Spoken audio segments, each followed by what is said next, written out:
আসসালামু আলাইকুম সবাইকে। আশা করি সবাই অনেক ভালো আছেন। তো আমরা ঈদের তৃতীয় দিন সবাই মিলে ঘুরতে গিয়েছিলাম নাটোর গ্রিন ভ্যালি পার্কে। তো এই যে টিকিট কেটে ভিতরে ঢুকলাম, তো গেটের সামনে অনেক ভিড় ছিল, তাই ভিডিও করা হয়নি। তো গেটের ভিতর দিয়ে ঢুকে ওই যে একটু চাইতে একটু ঝর্ণা আছে, তারপর অনেক বড় একটা লেক আছে। লেকের মধ্যে ছোট ছোট বোট চলতেছে। তো ঈদের তৃতীয় দিন তো অনেক ভিড় ছিল, তো এই জন্য ভালো করে ভিডিও করা হয় নাই। তো আমিও আর ভিডিও করি নাই, মাঝে মধ্যে একটু করে ক্লিপ নিয়েছি। আর অনেক মানুষের মধ্যে তো ভালো এনজয় করা যায়নি, কারণ কোথাও একটা ভালো জায়গায় গিয়ে পিকনিক তুলবো, তো তোলা হয়নি। তো মানুষেরই ভিড় অনেক বেশি। তো যাই হোক, আমার মোটামুটি ভালো লাগছে, অত ভালো লাগেনি। তো এই যে আরেকটা কি বলে, লেকের উপর দিয়ে ব্রিজ ছিল কাঠের, তো দেখতে ওটাও ভালো ছিল। ওইখানে আমরা একটু পিকনিক তুলে নিই। তারপর ওই যে দেখেন কতগুলো বোট চলতেছে। তারপর যাইতে দেখি যে একটা কাঁঠাল গাছে ও সিজনের কাঁঠাল ধরে আছে।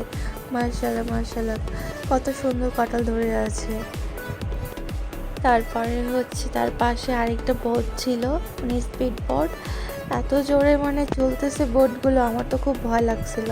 তো আমার আব্বু বলছিল যে চলো আমরা সবাই মিলে উঠি, কিন্তু আমি তো পানিকে খুব ভয় পাই, তো এই জন্য উঠিনি। তো দাঁড়ান, দেখতে পাবেন যে কত জোরে স্পিড বোটগুলো চলতেছে, ভয়ও লাগতেছে।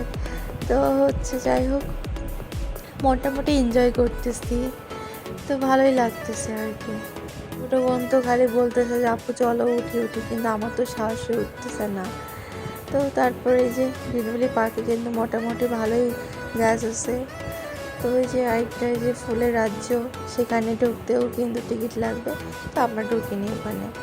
তারপরে এই যে গোলাপ ফুলের বাগান, তো গাছপালা আছে ঠিক আছে, কিন্তু গাছপালা অতটা সুন্দর করে যে কাটিং করে বা করে, তো ওরকমটা নাই।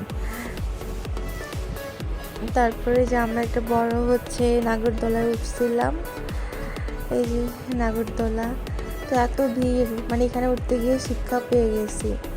তারপর যে ছোটদের দোলনা, তো এখানে তো আর ছোটো বড়ো নাই, তো আমরা সবাই উঠছিলাম, তিন বাবা মেয়ে উঠছিলাম। তো এই যে তারপরে যে এই ঝর্ণাটা খুব ভালো লাগছে আমার। সিঙ্গাপুরে তো যে এরকম একটা সিংহ আছে যে মুখ দিয়ে পানি পড়ে, তো তার কপি একটা বানাইছে। যাই হোক, খুব ভালোই লাগতেছে। আর এখানে তো মনে হচ্ছিল যে একটু যদি পা ভিজাইতে পারতাম, কারণ এত গরম ছিল।